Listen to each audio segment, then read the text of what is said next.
Hey everybody, good morning. It's Craig from the University of Applied Research and Development, and it is our privilege to have Jake Wolf, who's the Emergency Management Specialist for the California Department of Education. Good morning, Jake. Hi.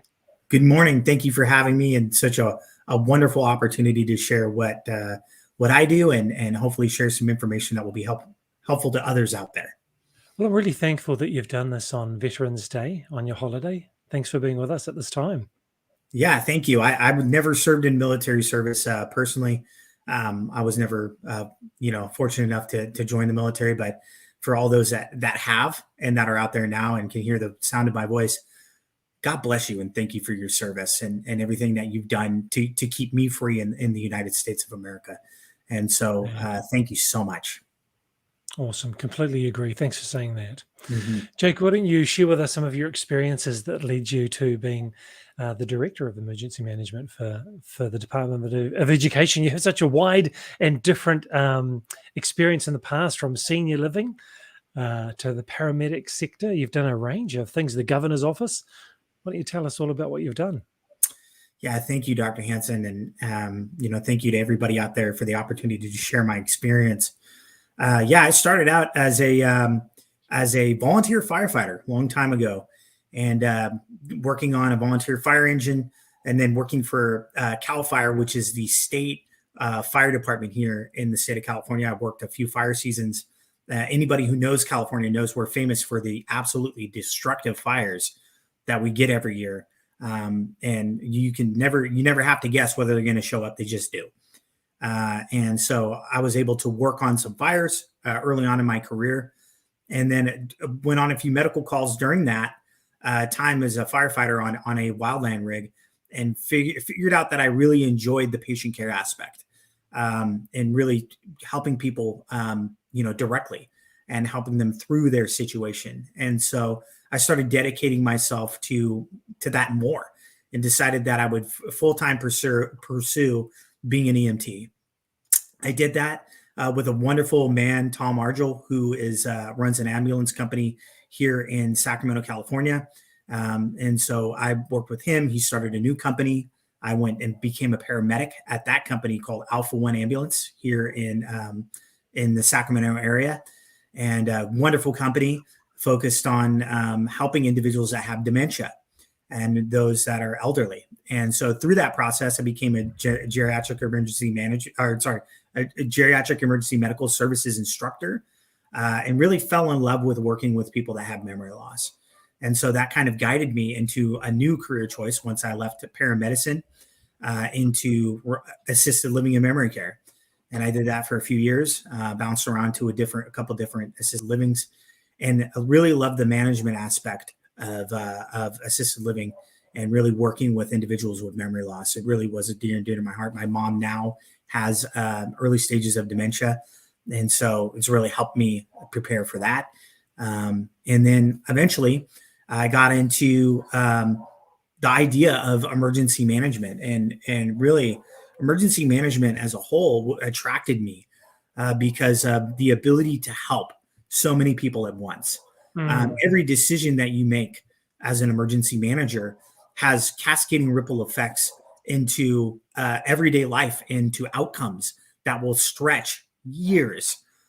Just a simple idea of resource management, and the idea of something as simple as donations management, making a good decision during donations management can really affect an organization's ability to recover. As they call it in California, identifying structures, which structures are going to get structure protection during a fire, identifying where resources should go during disaster. How do you make an equitable decision on where those resources should go? So there's a lot of thought that goes into it, a lot of strategy, a lot of concept, a lot of consideration. And so that's what led me to emergency management. And now I work in emergency management for education, which is odd for a man like me that has, I know it comes to a surprise to a lot of people that I don't have a degree. I never got a degree. I have all my training comes from from FEMA and from certifications, and my paramedic certification I got through a vocational school. So a lot of life experience, and you can't really trade anything for that. And everybody's got a different path. Letters behind your name means a lot to some people, and some people it doesn't. And everybody's got a different story. Yeah, I love that. I want to pick up on that point. We originally developed our bachelor and master's program for people in the oil and gas industry who are constantly training, constantly learning new ways to keep their colleagues safe and the new technology that they're using in the industry. But much of that training in emergency management and safety and health doesn't translate into an academic degree. There's no easy pathway into academia to grab that academic qualification. And often when they move into another industry or move into civilian life, if they're from the military and they've trained in emergency management or hazard response, there is no easy pathway to get that recognized. And this is why we set up our program. You mentioned about the fires in California. I just want to pick up on that since you're there and you've had experience responding to that. Have you noticed that due to climate change or things over the last 20 years that the incidence of fire has changed in any way? Absolutely. And people have pointed out to a lot of factors. You mentioned climate change. Some people brought up forest management. Some people brought up, urban wildland interface. I mean, there's a lot of reasons why fires are happening, and a lot of thought process behind what can we do to start to mitigate against these fires. What can we start to do to prevent them more prevention efforts, whether it's prescribed burns, or whether it's forest management or whatever it may be. As an emergency manager, I look at that and I say, okay, we can build a mitigation. We can have, hardening of schools against wildfires, hardening, hospitals and everything else against wildfires. But at the end of the day, they're still happening. And so it's really kind of this thought process of being all things to all people, so we may save some. Is what it's all about. And so you can't right now, the way it works in California, because you've had COVID, I've had COVID come into my realm and my sphere. Everybody under the sound of my voice has been affected by COVID in an emergency management factor. And there's no way that you can just respond. You can't just prevent. You cannot just write emergency plans. You got to be doing all things at once.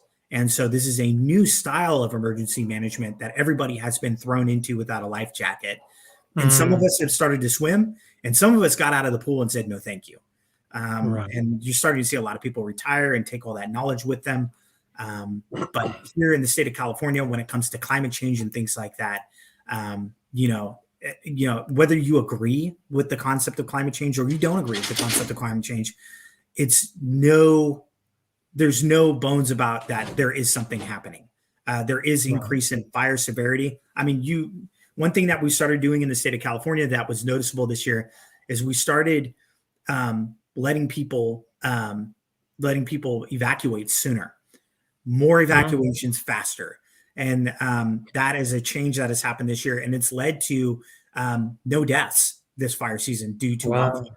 That I know of, and that may have changed in the past couple months. That maybe I missed something, but certainly there hasn't. Certainly the deaths have been less because they evacuate sooner and they evacuate often.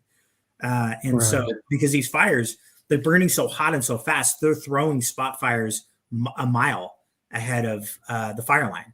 You can't contend with that. You can't cut a mile long line. It's just not going to happen. So you have to evacuate people, and you have to do your best to try to contain the fire where you can and save the structures you can save, and really focus on a critical infrastructure. I hope that answered your question. Yeah, no, that's really good. Thank you. Why don't you tell us about your role that you have right now with the Department of Education and what you do day to day? Yeah, man, the California Department of Education, they are very, very forward-thinking organization, and it's great to work for them. Certainly here today, I don't directly speak on behalf of the California Department of Education. I'm speaking on behalf of myself. And so the California Department of Education has been really awesome so far. There's not really any, I've been trying to research and check into, there's not really any state education agencies that I can find that has an actual focused emergency management department like the California Department of Education has. It's rare. It's new. It's a new concept. Prior to this, I was working at the Governor's Office of Emergency Services in California as the health and medical liaison. And so I would work with Health and Human Services agency with the Department of Public Health. So I would work with Health and Emergency Medical Services Authority, which is the EMS authority, Emergency Medical Services for the state of California. And I moved from that role, heard about this role and this opportunity to create a brand new program from scratch. Wow. And I jumped on it because, I love building, I love creating. And so now we were taking a non-traditional emergency management discipline and baking in emergency management into it. And that's led to, we're starting to write the first ever emergency operations plan for the state education agency. It's led to, we've developed a department operations center, albeit virtual. Eventually we'll have a physical location at the California Department of Education, which will be a education-centric emergency operations center. And so we're doing that. And then we've created a program called the School's Emergency Reporting System, which is a reporting system for schools that during disasters, they log in and they answer a series of questions, things like, is your school closed due to the disaster? Are you in the evacuation zone? Are teachers affected by the disaster? Are students affected by the disaster? And then a dialogue box for them to type in, do you have any unmet resource needs? And then that will hopefully gather up enough information. We can take it to our unified command group up at the California Governor's Office of Emergency Services, or to Superintendent Tony Thurman, deliver that to him and allow him to make a policy level decision based on data rather than, just trying to guess what the best decision would be. Wow. You have over 6 million students, over 10,000 teachers. If I read the numbers correctly, that's a large number of people to be responsible for looking after. How do you communicate with your team and then communicate out through the system when you lead your team? Yeah, like I said, this is a new concept. So we're still trying to determine the best operational structure through the state of California. I'm in the National Emergency Management Advanced Academy right now through FEMA. And my paper is going to be on identifying contacts for emergency management up and down the operational structure throughout the state. That's, at the local jurisdiction, at the local education agency, at the operational area or county, and then up to a regional capacity. And how to identify emergency management contacts and what should their role be. And so, because right now there's a gap there, and the gap is who's going to do emergency management for these schools on the local level. I obviously can't do it for 10,000 schools. No, I mean, I know I'm really good at doing some things, but that's 10,000 schools is just too much for me to do. right. So we're still working on that. We're still working on rolling out SIRS. And if there's anybody in the state of California that works at a school that hears me talk today, I would say learn SIRS. And we have on our website at the California Department of Education a link to getting on SIRS, getting training for SIRS, school's emergency reporting system. And that's kind of where we're at now. And then emergency plan. We got to develop an emergency plan that identifies internally what we can do during a disaster, so that we understand our own capability and can exercise that capability when a disaster comes. Why don't you share with us some of your experiences that you've had in your career thus far, some pivotal moments in emergency management? Man, yeah, that's a good one. One of the things that really changed my thought process on emergency management is really kind of seeing the different types of people, understanding that it's not an emergency manager is not a type of person. It's not this. Here's your emergency manager, right? And this person's going to show up and they're going to have their chest out and they're going to be ready to point the finger and tell people what to do. And, like you see the movie Volcano with Tommy Lee Jones, and like that's what you picture an emergency manager is, like coming in and be like, I want you to cut a trench all the way down, Sepulveda Boulevard, and the lava's going to flow in. It's not, that's not what an emergency manager is. An emergency manager is somebody I got to experience a good emergency manager and a bad emergency manager. And a bad emergency manager is going to come in and they're going to tell people what to do. They're going to stick their finger in your face and tell you that I want shelter for 10,000 people now. They're going to tell you that. A good emergency manager is going to come in and say, hey, how are we doing with the 10,000, getting shelter for 10,000 people? What do you need? And being a finder and a facilitator, knowing your resources, having relationships. And I saw someone specifically build relationships with people, building bridges between organizations that maybe weren't there before. And so I've certainly had experience in building relationships, which is probably the most important function of an emergency manager, is having that relationship ahead of time. So that way, when the disaster happens, there's not a question of what you're going to be doing. And there's not a question of who you are as a person, because people will never remember what you've done for them. Or they will, they might. Sometimes they may remember what they've done for them, but they will always remember how you made them feel. You mentioned that you've done a number of FEMA courses, and that's right across the industry. Right? Everyone that I speak to just holds FEMA in high regard, and the standardization of the training means that people have a common language that they can speak to each other with, whichever department or sector or level they're from. They understand the system and the words, and that they have meaning. Which courses have you found most important and useful for you for aspiring emergency managers to make sure that they build it into their training schedule? Some of these cohort classes, like NEMA, some of these larger, emergency management concepts, those type of courses where you can get into a classroom and you can work with people. Because really the most important piece, because you can read all the stuff you want. You can read all the magazines. You can read all of the, you can take all of the, IS classes through FEMA. You can do all that. But at the end of the day, if you're not sitting in a classroom and learning how to work with other people, especially difficult people, you're going to be ill-equipped when it comes to emergency time. Because, boy, I'll tell you, people are fun and nice. But when you get them in a room where the proverbial roof is caving in, Right. or what hits the fan, people's most negative character defects come out. How are you going to handle that? And so being in a classroom environment where you're actually, you're doing a tabletop exercise or you can allow some of those character defects to come out and learn how to work together as a team through them, I think is the most important courses that I've had. The California Safety Training Institute here in the state of California, we have some wonderful suite of courses, and the entire team over there is doing an amazing job making courses available. I take advantage of them. I was able to get my Type 3 EOC director credential through them.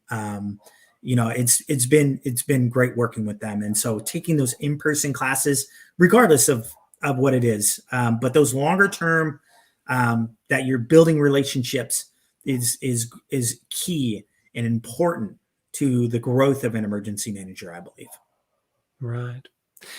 Just before we wrap up, just tell us about your vision. If you were to look back in 5 years' time and see what you and your team that you're building and the structures you're putting in place and the resourcing and the systems, if you were to look back and see what you've accomplished, what's your vision that you'd like to see in your state with the Department of Education?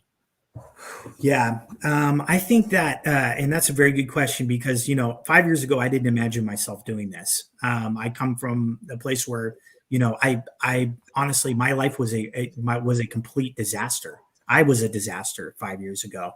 Being a recovering alcoholic, my life was in shambles, and due to my recovery program and my relationship with God, my life has now improved to a place to where now I've been taken from that to this now. And it's only by the grace of God that that's happened.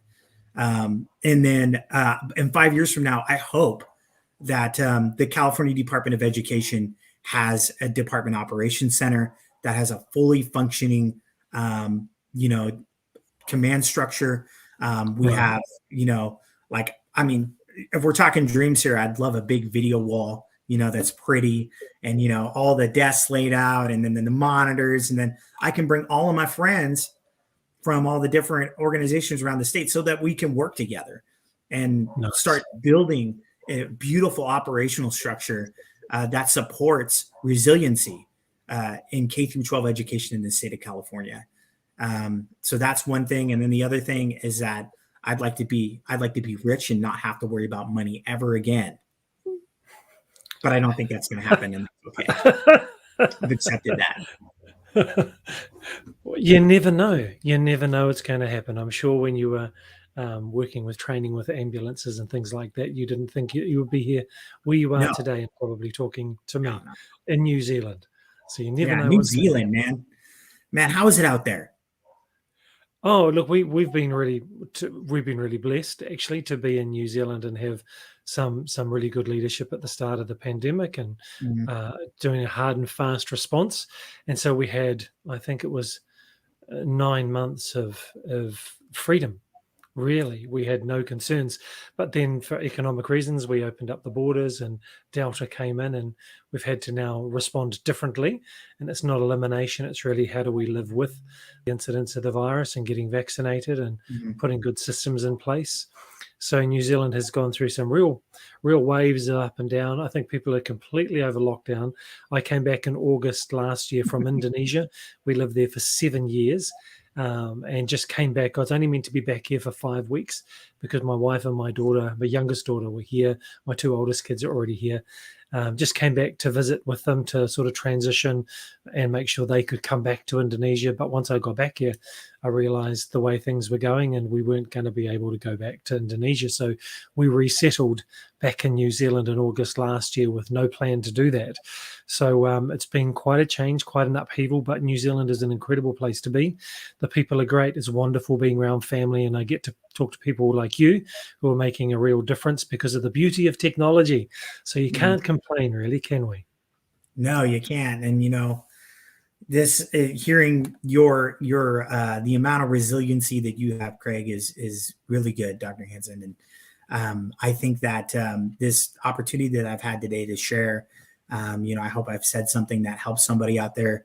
And this goes to everybody that's out there. If you ever want to reach out to me, if you ever want to have a conversation, whether it's about, me and my wife, we run a faith-based recovery program that's got 4 locations here in the United States that we've started a few years ago, and it's been really successful, thankfully. And, if you ever have any problems with people that are struggling with alcohol or addiction, reach out to me.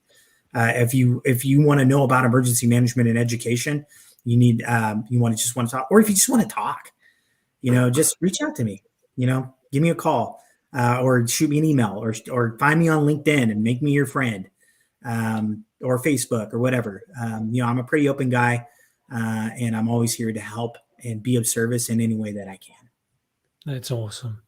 What I'm going to do, everybody that's watching the recording of this, and for our students and other people particularly on LinkedIn with our groups that we have in emergency management and disaster response, I'm going to ask Jake to give me specific links. I've already got with this video in the description on Facebook, LinkedIn, and YouTube, Jake's LinkedIn profile link, so you can connect with him there. But I will ask Jake to give me some other links as well so that you can reach out directly to him for the issues or areas that he's mentioned just then.